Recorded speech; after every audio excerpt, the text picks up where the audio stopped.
My Neighbor from Hell, part 9. So because of the mold in Fred's apartment, construction is finally underway. As I mentioned in my previous video, because of all of the dust and the drywall and all of that, there is literally just like, again, debris and like dust and paint and all this stuff that keeps getting all over all of his belongings, which is not his fault, okay? However, what becomes increasingly strange is that throughout this journey, he keeps taking belongings out of his apartment and putting them in our communal driveway, specifically putting them on my side of the apartment and treating our driveway like it is communal storage space, which it is not. It is an outdoor driveway where you park your cars. You don't keep boxes and jackets and shoes and hats and articles of clothing. That's where I started to get really annoyed, because again, I understand that like this whole mold thing, that is not his fault. That is 100% my landlord's fault, and he should not have been allowed to move in there before that situation was remedied. But that being said, things start to get worse. October 26th, 2022. Me to my landlord. Fred slept in the driveway again last night.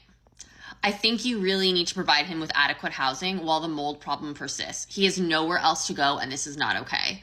He says the construction is going to take way longer than expected. Since 3:30 a.m., Fred has texted me multiple times, called me at 8 a.m., the call lasted 20 minutes, and knocked on my door to talk to me yet again about the situation next door. Him and his dog are literally sitting in the driveway all day long because they have nowhere else to go and cannot be inside. He needs a place to stay, and you should be providing him with adequate housing. I work from home, and this has been and continues to be completely disruptive to my life. He shouldn't be sleeping outside because the fumes inside his apartment are so bad. That is insane. It's also not healthy, and even my eyes and throat are now starting to burn from the spores. Additionally, once construction is complete, the building needs to be fumigated, as I am still itchy and finding bites on me. Also, I just want to point out that it is now October 26th, so his belongings have now been outside of his apartment and all over the place for almost a month. Also, he's a borderline hoarder. His belongings inside his apartment are literally stacked floor to ceiling. He did not get a storage unit. He did not throw things out. Something that I also want to put out there is that